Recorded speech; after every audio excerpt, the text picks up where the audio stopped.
Selamat pagi Bapak Ibu. Puji nama Tuhan, pagi hari ini kita mau bersyukur untuk kebaikan Tuhan. Pagi hari ini kita mau mengagungkan dan membesarkan nama Tuhan. Mari kita mau siapkan hati kita untuk sebentar kita menyembah dan memuji Tuhan. Allah Bapa yang bertata dalam kerajaan surga, sungguh Tuhan kami bersyukur pagi hari ini Tuhan kami datang ke hadirat-Mu Bapa. Kami merendahkan hati kami. Kami merendahkan hidup kami Tuhan untuk menghadap kehadirat-Mu Tuhan. Karena kami tahu Tuhan, Engkau Allah yang layak untuk kami sembah. Engkau Tuhan yang begitu dekat dengan kami. Karena itu Tuhan kami undang Engkau masuk dalam hidup kami. Perbaharui kami Tuhan. Dan biarlah Engkau bertahta atas pujian kami hari ini Tuhan. Sehingga setiap kata yang terucap Tuhan boleh menguatkan kami. Setiap pujian yang kami naikkan Tuhan boleh menyenangkan hati-Mu. Terima kasih Tuhan. Kami siap untuk memuji-Mu Tuhan. Terima kasih. Allah Roh Kudus Kau penuhi kami pagi hari ini.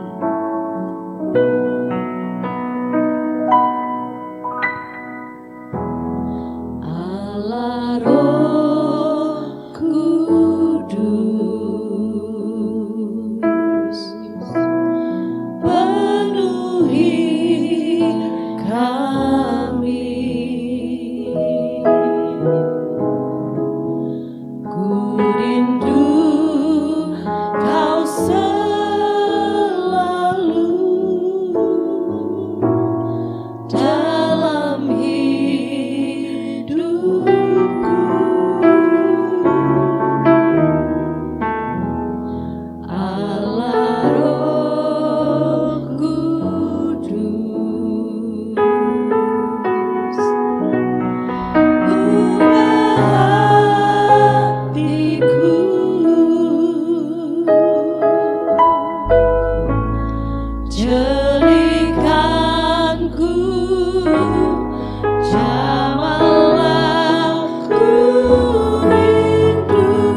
pujian dari kami Tuhan. Karena itu Tuhan, kami mau bersyukur untuk kebaikan-Mu. Sebab Engkau yang layak Tuhan. Pagi hari ini Tuhan kami mau katakan Engkau yang layak Tuhan. Karena benar Engkau yang layak Tuhan. Terima kasih Tuhan. Terima kasih.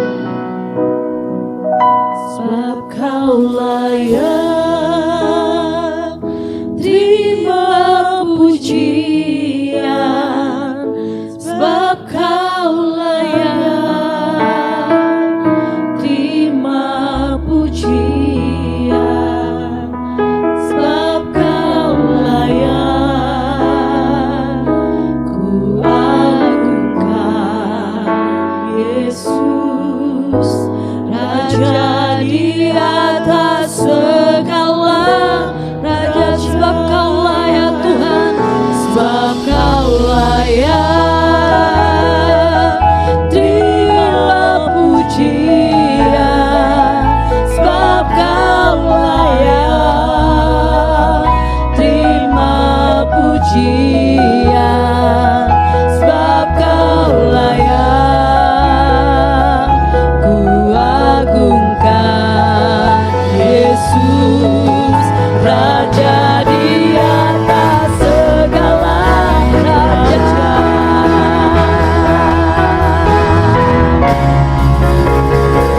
Sebab Kau layak, terima pujian. Sebab Kau layak, terima pujian. Sebab Kau layak, ku agungkan Yesus, Raja di atas segala raja.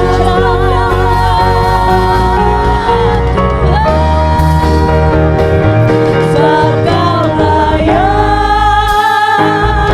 terima pujian. Sebab Kau layak, terima pujian. Sebab Kau layak, ku agungkan Yesus, Raja di atas segala raja. Raja di atas segala raja. Di atas segala raja. Raja di atas segala raja. Kita mau beri kemuliaan buat Tuhan kita. Terima kasih Tuhan, terima kasih. Kami siap untuk mengagungkan Engkau di dalam nama Tuhan Yesus Kristus. Haleluya. Amin. Selamat pagi Bapak Ibu Saudaraku. Selamat pagi. Ya, puji nama Tuhan Bapak Ibu dan Saudaraku. Kita mengucap syukur kepada Tuhan jika Tuhan perkenankan kepada kita untuk kita menikmati hari baru kita, dan kita sungguh bersyukur kepada Tuhan. Kesempatan-kesempatan yang Tuhan berikan akan kita manfaatkan untuk kita isi hidup sesuai dengan kehendak Tuhan. Bapak Ibu dan Saudaraku, kita merasakan bahwa sebenarnya kita berada di dalam keadaan situasi yang tidak begitu baik Bapak Ibu. Ya, ekonomi negara kita masih belum stabil, rupiah masih melemah. Itu indikasinya bahwa segera menyusul harga-harga akan naik ya. Kemudian kalau kita melihat keadaan di Myanmar, di Thailand, bagaimana gempa bumi 7,7 skala Richter. Lalu apa yang bisa kita perbuat Bapak Ibu? Kita tetap tinggal di dalam Tuhan, menerima segala konsekuensi bahwa kita hidup di dunia ini apapun bisa terjadi. Ya, bukan berarti bahwa kita di dalam Tuhan, maka Tuhan membebaskan kita. Beberapa waktu yang lalu saya menyampaikan firman Tuhan mengenai Elia. Elia berkata kepada Raja Israel Ahab bahwa 3,5 tahun akan ada musim kering. Karena pada saat itu yang sedang dihadapi oleh Elia adalah nabi-nabi Baal. Baal, dewa kesuburan, dewa yang dipercaya bisa menurunkan hujan. Ketika Elia berkata 3,5 tahun lamanya tidak turun hujan, maka bukan berarti Elia berada di dalam satu lingkaran, di luar lingkaran bahwa dia akan menerima hujan. Elia sadar ketika dia berkata 3,5 tahun akan musim kering, dia pun juga berada di dalam musim kering itu. Dia ngalami itu. Kita pun juga begitu Bapak Ibu. Tetapi yang membedakan adalah cara Tuhan yang sungguh ajaib di dalam menolong Elia, di dalam menolong kita. Kita tahu kita berada di dalam situasi yang tidak baik-baik. Tapi percayalah kepada Tuhan. Tuhan punya 1000 macam cara untuk menolong kita. Amin Bapak Ibu. Ya Bapak Ibu dan Saudaraku, hari ini kita mau berbicara mengenai kemuliaan Kristus. Nah ini sebagai satu visi gereja kita ya, bahwa dasar kekuatan spiritual kita. Sebab apa Bapak Ibu? Beberapa kali di tempat ini saya menyampaikan bahwa keterbatasan Tuhan Yesus. Keterbatasan Tuhan Yesus di masa 33,5 tahun di mana dia hidup dalam dunia. Ya. Tuhan tidak bisa berada di tempat yang berbeda di waktu yang sama. Ya. Tetapi kita harus mengetahui bahwa setelah itu Tuhan memiliki kemuliaan yang tak terbatas. Dan itu menjadi dasar iman percaya kita, bahwa kita punya Tuhan yang tepat, Bapak Ibu. Tidak perlu kita ragu, di dalam situasi yang begitu sukar ini, kita tidak pernah ragu. Mari Bapak Ibu dan Saudaraku, kita akan coba belajar bersama-sama. Saya tidak akan memaksakan diri saya untuk menyelesaikan materi yang saya sudah siapkan ini. Kemungkinan juga tidak selesai hari ini. Ya, tapi saya akan coba menyampaikan sebisa saya. Yang penting pesan-pesan itu melekat dalam hati kita dan mengubah hidup kita. Jadi Bapak Ibu dan Saudaraku, latar belakang kita berbicara kemuliaan Tuhan ini, itu dilatar belakangi berawal dari kasih Allah kepada dunia ini. Yohanes 3 ayat yang ke-16, tolong dibaca. Yohanes 3 ayat yang ke-16. Karena begitu besar kasih Allah akan dunia ini, sehingga ia telah mengaruniakan anaknya yang tunggal, supaya setiap orang yang percaya kepadanya tidak binasa, melainkan beroleh hidup yang kekal. Amin. Karena begitu besar kasih Allah akan dunia ini, sehingga ia telah mengaruniakan anaknya yang tunggal, bukan turun ke dalam dunia sebagai seorang superstar, bukan turun dalam dunia sebagai superhero yang hebat. Tapi dia harus mengosongkan diri. Semua atribut kealahannya, kekuasaannya harus dilepaskan. Nah ini yang menjadi dilema Bapak Ibu. Ini yang sering sekali diperdebatkan bagaimana Tuhannya orang Kristen kok mati. Tuhan yang tidak berdaya. Ya.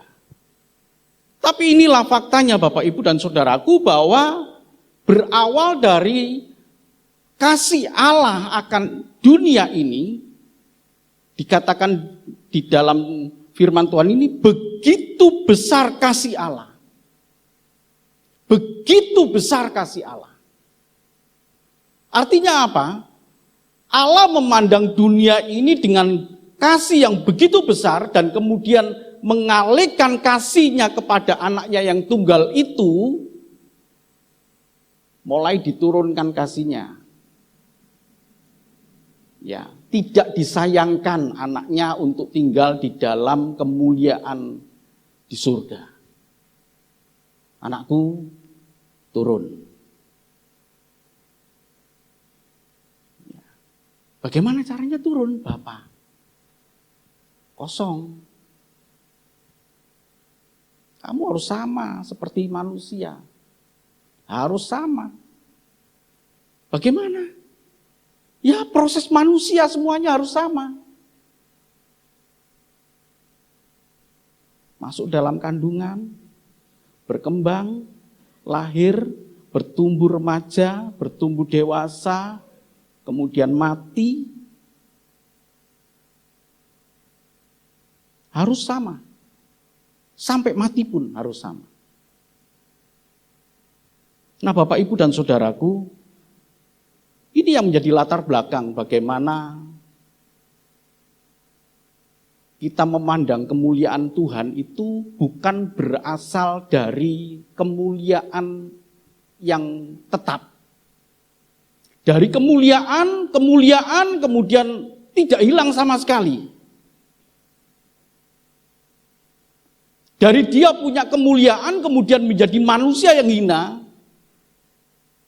kealahannya harus disingkirkan. Tetapi lewat salib maka Allah menjadikan Yesus sebagai Tuhan dan Kristus. Jadi salib itu luar biasa Bapak Ibu. Saya sudah nyiapkan dan sudah saya sampaikan kepada tim media. Khotbah saya untuk hari Paskah. Sudah saya sampaikan Bapak Ibu. Padahal Paskah nanti tanggal 20. Tapi kita melihat bahwa salib itu titik balik dari kemuliaan Tuhan yang hilang. Tanpa salib, tanpa kemuliaan Tuhan Yesus dapatkan. Jadi mengapa Tuhan Yesus berkata, pikullah salibmu. Kalau engkau mau mengikut aku, pikul salibmu. Tanpa salib kita tidak mempunyai kemuliaan Bapak Ibu. Tapi dengan salib Kristus, yang kita pikul salib Kristus, ya.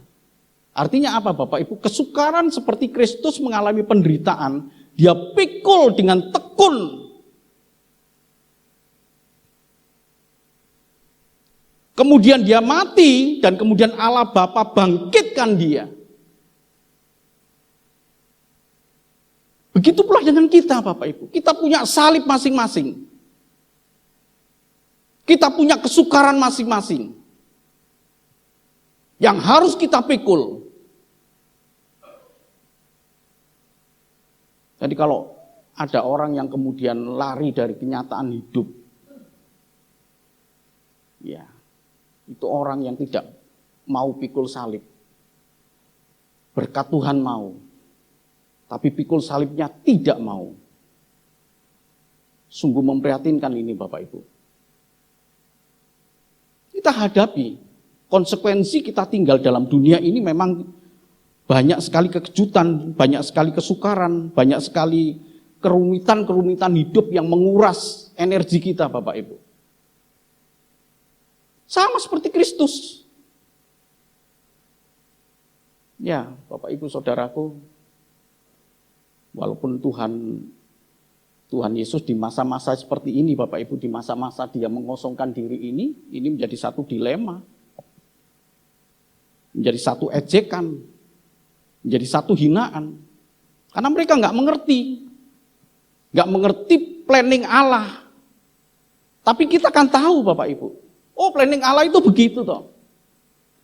Dari kemuliaan dia memerintah, sejak purbakala dia memerintah, kemudian Allah Bapa minta dia turun dalam segala keterbatasannya. Bapak Ibu sudah terus belajar kan, dan ini kan sesuatu hal yang mungkin asing di gereja-gereja lain, mungkin tidak ada. Tuhan Yesus tidak bisa berbuat apa-apa, tidak bisa berbuat mujizat kalau Allah Bapa tidak menyertai. Tuhan Yesus tidak mengetahui hati orang, walaupun dalam Alkitab berkata, ia tahu hatinya. Ketika dia mau cobai, dia tahu artinya mereka mau mencobai. Itu karena Roh Kudus, karena Allah Bapa yang memberikan kepada dia. Dia sama seperti kita. Dalam segala hal dia sama seperti kita. Jadi kalau nanti di ending daripada firman Tuhan ini kemudian dia memperoleh kembali kemuliaannya, itu prosesnya seperti itu Bapak Ibu. Dan kita mempercayai sungguh hebat saya punya Tuhan ini ya. Ya, Tuhan Yesus katakan, Tuhan Yesus sendiri katakan, kalau engkau menghujat anak manusia, bagaimana? Ada yang bisa melanjutkan? Dosamu diampuni. Tetapi kalau engkau menghujat Roh Kudus, dosamu tidak diampuni. Itu karena Tuhan Yesus berdalam posisi sebagai manusia. Ada batas waktunya. Berlakunya ucapan itu ada batas waktunya. Tapi ketika dia kembali kepada Tuhan dan Kristus yang dijadikan oleh Allah Bapa sebagai Tuhan dan Kristus, tidak bisa kita menghujat dia kemudian dia mengampuni kita. Jangan main-main. Itu karena dia sebagai manusia sama seperti kita. Kalau Bapak Ibu menghujat saya dan kemudian saya memberikan pengampunan, diampuni dosamu, apa yang diikat di bumi akan terikat di surga, apa yang dilepaskan di bumi akan terlepas di surga. Ucapan kita ucapan yang penuh kuasa Bapak Ibu. Jadi kalau ada orang yang kemudian berbuat salah kepada saya dan kemudian aku mengampuni kamu, maka terlepas di surga pengampunan itu. Nah Bapak Ibu dan Saudaraku, dalam Kisah Para Rasul 2 ayat 36 ini berkata, ya tolong dibaca. Kisah Para Rasul 26. Kisah Para Rasul 2 ayat 36.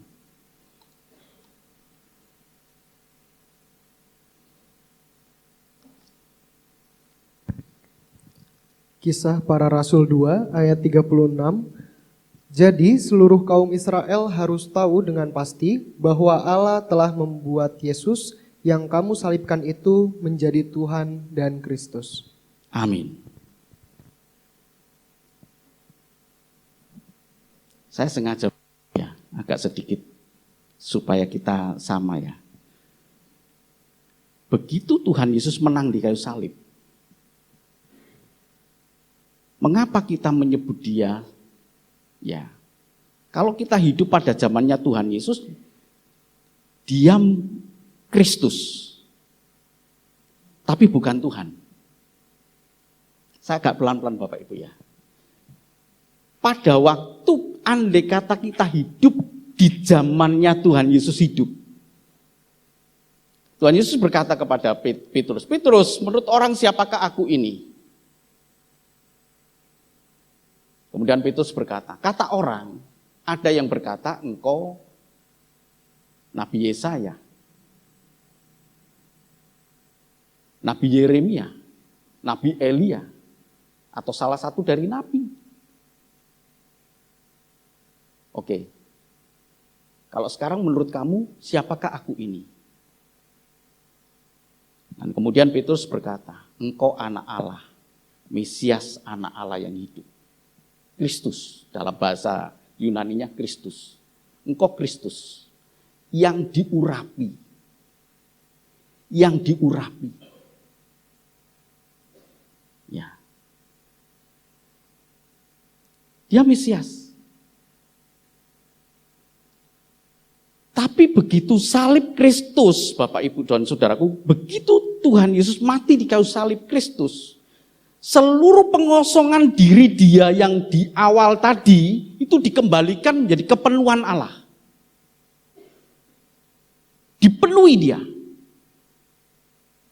Sehingga dia dijadikan oleh Allah Tuhan dan Kristus. Lewat salib.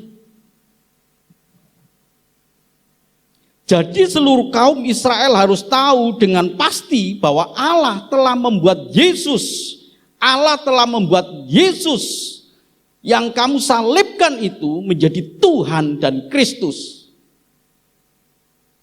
Ini kalau orang nggak ngerti Allah Tritunggal, mumet dia Bapak Ibu. mumet udah. Tapi di tempat ini kan Bapak Ibu kan sudah terus digodok terus menerus ya. Ada Allah Bapa, ada Allah Anak, ada Allah Roh Kudus. Yang ketiganya itu punya hidup sendiri-sendiri. Allah Bapa bukan Allah Anak bukan Allah Roh Kudus. Ketiganya punya hidup sendiri-sendiri. Tapi ketiganya itu satu. Ehad. Nah sekarang Allah Bapa menjadikan Yesus yang anaknya menjadi anak manusia itu mati di kayu salib. Dan kemudian dia jadikan dia Kristus dan Tuhan. Jadi mengapa kita menyebut dia Tuhan Yesus Kristus? Kita kan enteng kan waktu nyebut. Entah dalam doa, entah dalam apapun, entah dalam pembicaraan dengan orang lain, entah dalam khotbah, Tuhan Yesus Kristus. Padahal prosesnya Tuhan Kristus ini prosesnya begitu rumit Bapak Ibu untuk mendapatkan Tuhan dan Kristus. Kuncinya taat kepada Allah Bapa. Salib harus dipikul. Itu kuncinya.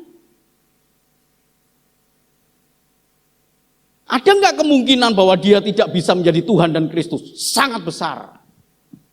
Saya sudah sampaikan kepada Bapak Ibu titik-titik kritis Tuhan Yesus dalam keadaan titik kritis untuk memberontak kepada Allah Bapa. Pencobaan di padang gurun. Kemudian dicobai oleh iblis dan berkata, jika engkau anak Allah, jadikanlah batu ini menjadi roti. Coba. Ini kita main di logika manusia Bapak Ibu. Ya. Kalau Bapak Ibu lah diusik. Coba kalau kamu anak orang kaya. Apa yang bisa kamu tunjukkan? Oke, pasti begitu kita. Kita kan langsung spontan ingin menunjukkan jati diri kita. Kamu nggak percaya kalau saya bisa kan gitu. Apalagi dalam posisi dihina. Jika engkau anak Allah. Orang kan meragukan kita. Coba, jika engkau pendeta, sebutkan ayat Filipi 2 ayat yang ke-10. Oke, pasti gitu kita.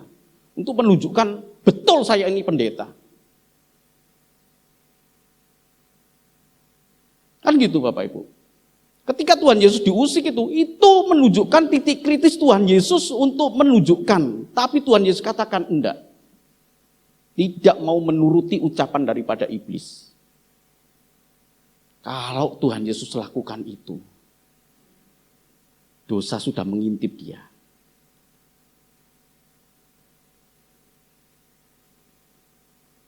Belajar Bapak Ibu. Belajar kita untuk menutup pintu dosa. Sama seperti Tuhan Yesus. Kalau Tuhan Yesus menunjukkan jati dirinya, kamu gak percaya. Kamu mau minta roti model bagaimana? Hei, iblis, kamu minta roti model bagaimana? Yang ada kismisnya? Yang ada toppingnya coklat? Kita kan mau menunjukkan gitu Bapak Ibu. Tapi Tuhan Yesus tidak. Manusia hidup bukan dari roti saja, tapi dari firman Tuhan. Nah, cukup sampai di situ. Percobaan berikutnya, jatuhkanlah dirimu sebab ada tertulis tentang engkau. Ketika engkau menjatuhkan dirimu, malaikat-malaikat akan menantang engkau. Kembali Tuhan menutup pintu pemberontakan kepada Allah dengan berkata, jangan mencobai Tuhan Allah. Coba Bapak Ibu, sering kita mencobai Tuhan. Sering kita mencobai Tuhan. Sudah tahu gajinya 750, masih ngambil kreditan motor Honda lagi, karena ada bos Honda di sini. Kreditan motor, udah tahu 750.000 gajinya. Kemudian dia berkata apa? Aku punya Tuhan yang hebat, pasti bisa. Bulan pertama bisa, bulan kedua, Pak Pendeta, tolong Pak Pendeta. Motorku mau ditarik. Langsung saya jawab, Black Kedes. Nah, mencobai Tuhan Bapak Ibu, sering kita mencobai Tuhan, tapi kita tutup itu. Tuhan kita memang hebat. Ya, Tuhan kita memang hebat, tapi bukan untuk dicobai. Dan kemudian iblis belum sampai situ, kemudian menantang. Lihat, kekayaan dunia ini akan aku berikan kepadamu kalau engkau menyembah aku.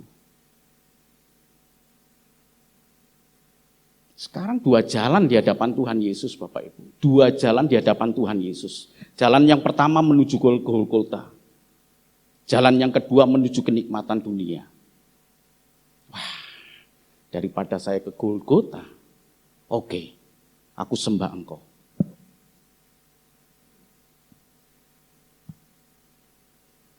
Iblis bisa memberikan kekayaan, kekuasaan Bapak Ibu. Karena pada saat itu Tuhan Yesus mengosongkan diri. Nah sekarang Bapak Ibu dan Saudara, kita tutup itu. Pintu itu kita tutup sama seperti Tuhan Yesus. Dan Tuhan Yesus katakan, hanya kepada Allah kamu harus menyembah. Maka firman Tuhan berkata, firman Tuhan menulis dalam Alkitab ini, maka iblis mengundurkan diri dan menunggu saat waktu yang baik untuk menggodai dia lagi. Kalau Bapak Ibu menang dalam godaan, jangan berarti kemudian iblis tidak menggoda dalam waktu yang baik menurut dia. Hati-hati Bapak Ibu. Laki-laki kalau sudah diberkati, suami kalau sudah diberkati, hati-hati di situ. Banyak yang jatuh karena perselingkuhan. Banyak yang jatuh. Ya, demikian juga dengan wanita, istri. Hati-hati ketika dalam keadaan sulit. Ketika dalam keadaan tidak baik-baik. Banyak sekali kemudian berkata, aku nggak tahan. Pulangkan saja aku ke rumah. Padahal ibunya sudah mati. Ya.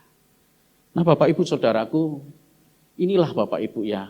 Jadi kita mengetahui ketika kita berkata, Tuhan Yesus Kristus, kita ingat akan perjuangan Tuhan Yesus mendapatkan gelar Tuhan dan Kristus. Lewat apa? Salib. Bapak Ibu akan memperoleh kemuliaan kalau Bapak Ibu melewati salib. Ya, kesukaran-kesukaran hidup kita harus kita lewati. Karena itu wajib. Dalam Ibrani dikatakan, wajib kita hadapi, Ibrani 12. Ya, kita punya banyak saksi yang melihat kita. Dan kita wajib berlomba. Wajib berlomba Bapak Ibu. Wajib berlomba. Ya, kalau kita tidak ingin menjadi orang Kristen yang cengeng, orang Kristen yang kanak-kanak, orang Kristen yang dewasa hadapi. Semua rintangan dalam hidup kita ini hadapi. Ya. Kalau kita bisa mampu melewati hal itu, kita percaya. Ya, kita percaya kita kuat. Kedepannya bukan berarti terus tidak ada kesukaran lagi. Akan ada kesukaran. Terus-menerus akan ada kesukaran, Bapak Ibu. Tapi kita kuat karena kita mampu melewati kesukaran yang pertama, kedua, dan ketiga. Dan seterusnya Bapak Ibu. Sebab apa Bapak Ibu? Kita percaya Tuhan beserta dengan kita. Amin. Tuhan Yesus Kristus. Tuhan Yesus. Yesus itu nama, Tuhan itu gelar, Kristus itu gelar. Gelar yang diperoleh dengan jalan yang sangat sukar, Golgota. Ya, saya punya gelar, itu pun juga perjuangan Bapak Ibu. Jadi setiap gelar kita itu pasti ada catatan kesukaran hidup kita yang harus kita jalani. Sama seperti ini Bapak Ibu. Jadi inilah latar belakangnya. Bagaimana nanti Tuhan Yesus memperoleh kemuliaan lewat jalan pengosongan diri. Karena begitu besar kasih Allah, kemudian dia mengosongkan diri. Dan lewat salib itu dia memperoleh gelar Tuhan dan Kristus. Untuk tahu kemuliaan Tuhan, berdoalah agar kita mengenal Kristus dengan benar. Efesus 1 ayat 17 sampai dengan yang ke-18. Efesus 1 ayat 17 sampai 18. Dan meminta kepada Allah Tuhan kita, Yesus Kristus, yaitu Bapa yang mulia itu, supaya Ia memberikan kepadamu roh hikmat dan wahyu untuk mengenal Dia dengan benar. Dan supaya Ia menjadikan mata hatimu terang, agar kamu mengerti pengharapan apakah yang terkandung dalam panggilannya. Betapa kayanya kemuliaan bagian yang ditentukannya bagi orang-orang kudus. Amin. Untuk mengenal Yesus Kristus, untuk mengenal kemuliaan Tuhan, untuk tahu kemuliaan Tuhan, berdoalah Bapak. Jadi Rasul Paulus mengatakan kepada jemaat di Efesus, kenapa di jemaat di Efesus? Ini adalah pusat berhala pada waktu itu Bapak Ibu. Kota Efesus adalah kota berhala, pusat berhala dunia. Di sana tinggal orang-orang Kristen yang penuh banyak tantangan karena godaan-godaan dari dewa Artemis. Ada kuil yang terkenal Dewi Artemis. Mereka menyembah dan orang-orang Kristen di sana melihat ternyata penyembah-penyembah berhala di kota Efesus ini, wah hidupnya makmur. Ini kota pelabuhan Bapak Ibu. Wah, aku kok susah ya? Kan mulai gitu Bapak Ibu ya. Wah aku susah ya. Loh, orang-orang itu kok datang ke kuil Artemis, kok hidupnya enak. Loh, mobilnya 1, mobilnya 2, oh nambah lagi. Istrinya 1, nambah lagi gitu. Wah, hidupnya enak. Loh, aku kok gak duwe apa-apa gitu ya. Ini kan tantangan kan Bapak Ibu. Sehingga Rasul Paulus kemudian berkata, berdoalah supaya kamu mengenal. Jangan tergoda oleh keindahan dunia. Dan meminta kepada Allah, ayat 17, dan meminta kepada Allah Tuhan kita Yesus Kristus, yaitu Bapa yang mulia itu, supaya Ia memberikan kepadamu roh hikmat dan wahyu untuk mengenal Dia dengan benar. Oh, setelah kita berdoa, kemudian Tuhan memberikan hikmat, kita mengenal Dia. Betapa kayanya Dia.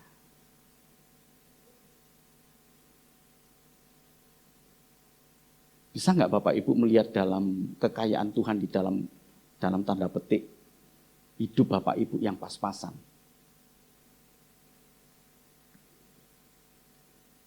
Kan manusia ini merasa nggak cukup semua Bapak Ibu.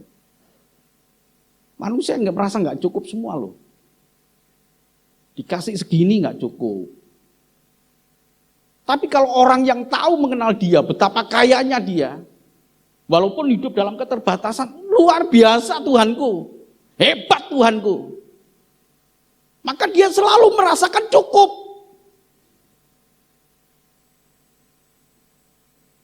Tapi kalau orang yang tidak mengenal Dia, walaupun diberi berkat, dia terima yang lebih, dia punya segala-galanya, dia merasa tidak cukup. Berapa gaji dirut Pertamina yang kena?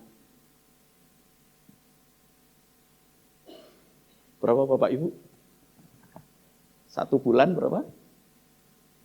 500 juta. Yang tersangka sekarang jadi tersangka. Yang melakukan mukjizat luar biasa kan? Tuhan Yesus mengubah air menjadi anggur, Dia mengubah pertalite menjadi pertamax.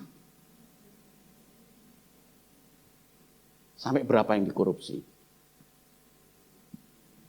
900 triliun. Ini kalau uangnya ditumplek di sini udah nggak nutup Bapak Ibu, udah nggak cukup sini. Coba 500 juta. Kurang nggak? Kurang. Kenapa kurang? Karena nggak mengenal. Coba Bapak Ibu yang berjuang hidupnya, betul-betul berjuang. Yang sehari mungkin dapat 75.000. Sehari dapat 75.000 atau 100.000. Tapi karena dia mengenal Kristus, dia katakan, Allahku dahsyat. Allahku hebat. Kan firman Tuhan tadi berkata, betapa kayanya kemuliaan bagian yang ditentukan bagi orang-orang kudus. Hebat Tuhanku. Maka dia merasakan cukup. Kemuliaan Tuhan Bapak Ibu. Kenapa Rasul Paulus berkata berdoalah? Karena doa itu hubungan dengan Tuhan. Dialog dengan Tuhan. Yang terus menerus. Dan ada satu ungkapan walaupun tidak ada di dalam Alkitab bahwa doa itu nafas orang beriman. Kalau kita berhenti berdoa maka seolah-olah kita berhenti bernafas. Jadi supaya kita hidup berdoa terus, berdoa kepada Tuhan untuk mengenal Dia. Dengan demikian kita akan merasakan pemeliharaan Tuhan yang tidak pernah habis Bapak Ibu. Berapa waktu yang lalu Bapak Ibu, kami sempat agak goncang ya. Karena Donald Trump itu kemudian mengambil keputusan,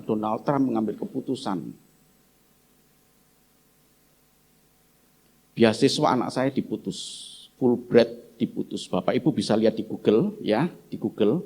Seluruh karyawan Fulbright dipulangkan, dirumahkan.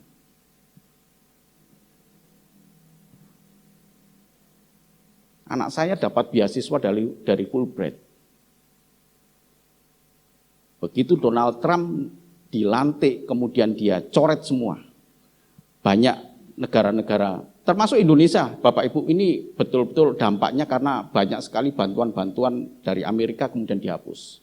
Jadi termasuk di dalam bidang energi ya, dalam bidang energi yang tadinya disuplai sekian miliar dolar Amerika, kemudian itu dihapuskan. Sehingga pemerintah, kenapa sekarang efisiensi? Orang kan nggak tahu kan, wah dipotong. Loh iya, karena ada bidang vital yang kemudian harus dibiayai oleh pemerintah. Termasuk anak saya. Telepon ke saya, ini uangnya nggak turun ini Pak, gimana ini ya? Saya selalu WA, tenang, kita punya Tuhan yang hebat. Tuhan yang sudah memulai. Pasti Tuhan akan menyertai. Iya. Minggu yang lalu kami dapat kabar. Puji Tuhan. Donald Trump mengubah keputusan untuk Fulbright. Dikembalikan lagi. Saya sudah terima uangnya. Wah, haleluya, puji Tuhan. Doa Bapak Ibu. Doa. Doa itulah yang kemudian kita mengenal kemuliaan Kristus. Ya. Dari kekosongan Kristus, dari keterbatasan Kristus, kita mengenal betapa hebatnya Engkau Tuhan. Jadi Bapak Ibu dan Saudaraku, mengenal dengan benar, mengenal kemuliaan Kristus ini, betapa hebatnya kuasanya Allah Bapa bagi kita yang percaya, yang dikerjakan dalam Kristus. Nah ini, kalau Bapak Ibu baca tadi kan gitu. Betapa hebatnya kuasanya. Kuasa siapa? Kuasa Allah Bapa. Tapi kuasa Allah Bapa itu bekerja di dalam Kristus. Berarti Kristus hebat.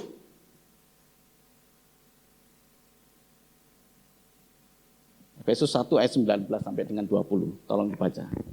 Dilanjutkan ayat tadi. Efesus 1 ayat 19 sampai ayat 20. Dan betapa hebat kuasanya bagi kita yang percaya sesuai dengan kekuatan kuasanya yang dikerjakannya di dalam Kristus dengan membangkitkan dia dari antara orang mati dan mendudukan dia di sebelah kanannya di sorga. Amin. Dia sekarang duduk di sebelah kanan Allah Bapa.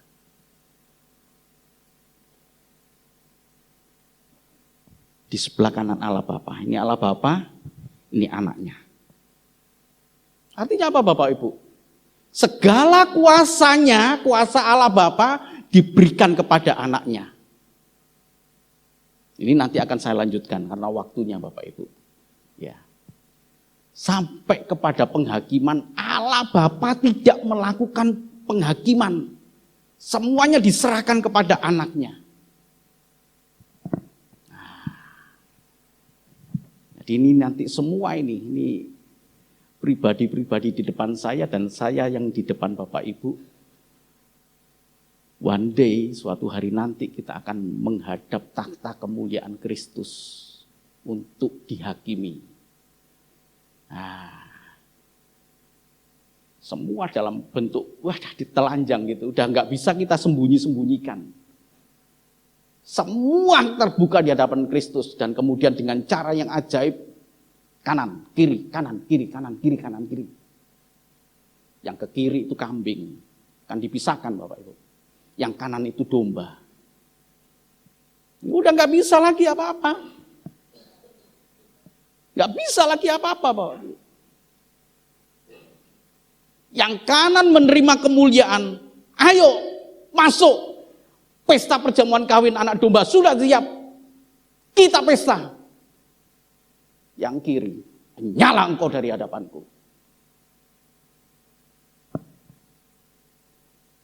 Siapa lagi? Dari mengosongkan diri, dari tidak punya kekuasaan apa-apa loh Bapak Ibu.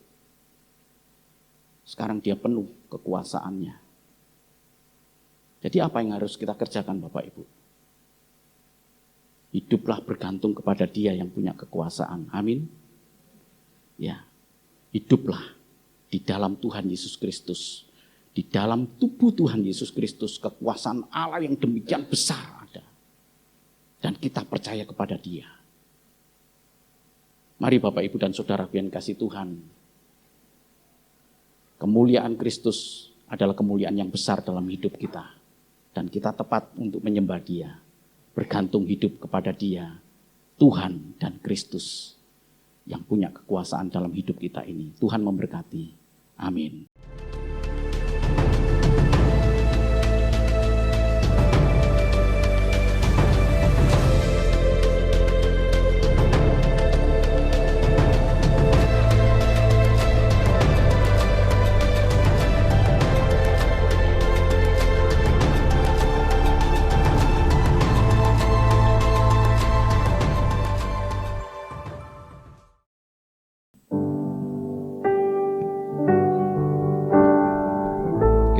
Hormat kita kepada Tuhan Allah yang sungguh besar.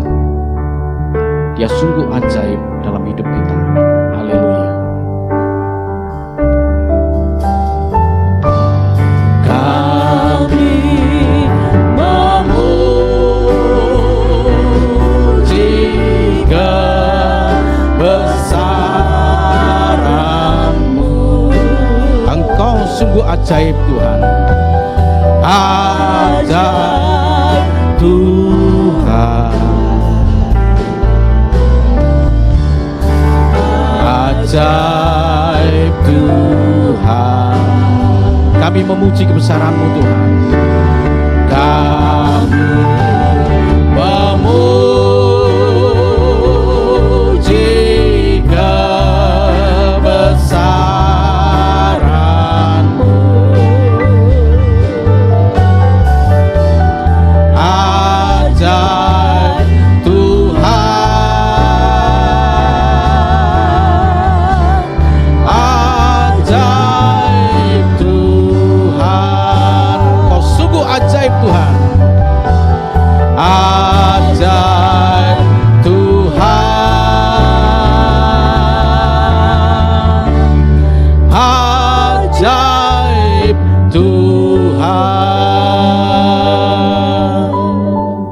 Mari kita tundukkan kepala kita akan satu di dalam doa.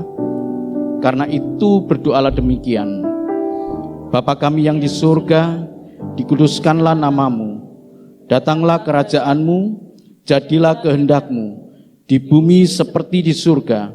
Berikanlah kami pada hari ini makanan kami yang secukupnya, dan ampunilah kami akan kesalahan kami, seperti kami juga mengampuni orang yang bersalah kepada kami. Dan janganlah membawa kami ke dalam pencobaan, tetapi lepaskanlah kami daripada yang jahat. Karena Engkaulah yang empunya kerajaan, dan kuasa, dan kemuliaan, sampai selama-lamanya. Amin. Terima kasih Tuhan. Terima kasih Tuhan.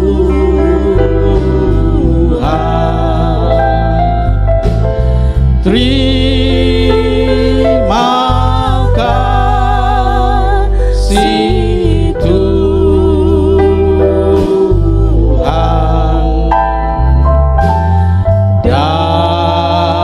Dalam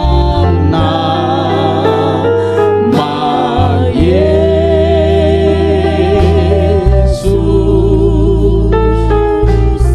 terima kasih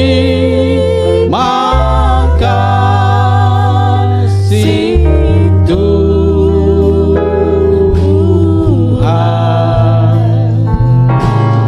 Haleluya.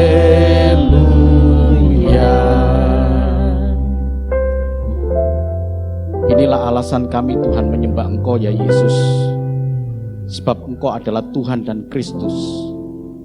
Engkaulah yang berkuasa, Engkaulah yang bertakhta di atas segala pemerintahan. Kami sungguh bersyukur kepada Engkau Tuhan, karena Engkaulah yang menguasai hidup kami. Terima kasih ya Bapa, terima kasih buat kesempatan kami beribadah, menaikkan pujian pengagungan bagi Engkau Tuhan, dan mendengarkan kebenaran firman-Mu Tuhan. Dan sebentar juga kami memberikan ucapan syukur kami lewat persembahan-persembahan yang kami berikan dengan hati yang tulus kepada Engkau Tuhan. Engkau jamah persembahan ini, Engkau kuduskan Tuhan. Terima kasih ya Bapa, Engkau memberkati tangan-tangan yang memberikan dengan penuh sukacita. Engkau berkati dalam kehidupannya, Engkau berkati dalam usaha pekerjaannya. Sebentar kami akan meninggalkan tempat ini, sebagaimana kami datang di dalam berkat Tuhan. Kami pulang pun di dalam berkat Tuhan yang lebih lagi, karena hari ini Engkau melawat kami. Bapak, Ibu, dan saudaraku yang sangat dikasihi Tuhan, terimalah berkat dan anugerah dari Allah Bapa di surga. Kasih dan cinta Tuhan kita Yesus Kristus, anak yang tunggal, dan penghiburan kekuatan dari kuasa Roh Kudus menyertai Bapak, Ibu, dan saudaraku yang kasih Tuhan, mulai hari ini, esok, bahkan sampai Maranatha Tuhan Yesus datang menjemput kita. Allah Bapa yang Maha Besar memberkati keluarga Bapak Ibu. Allah yang Maha Besar memberkati usaha pekerjaan Bapak Ibu. Diberikan kelancaran dalam mencari rezeki, diberikan hikmat untuk dapat menjalani kehidupan ini dengan segala macam rintangannya, dan keluar sebagai pemenang oleh karena pertolongan Tuhan. Diberkatilah Bapak, Ibu, dan saudaraku di dalam keluarga, bahkan keluarga besar, anak cucu menantu dimanapun berada, dalam perlindungan dan penyertaan Tuhan. Terima kasih ya Tuhan, segala berkat-berkat ini kami terima dengan ucapan syukur hanya di dalam satu nama yang kami kasih, yaitu dalam nama Tuhan Yesus Kristus. Terpujilah Engkau Tuhan. Haleluya. Amin. Tuhan memberkati.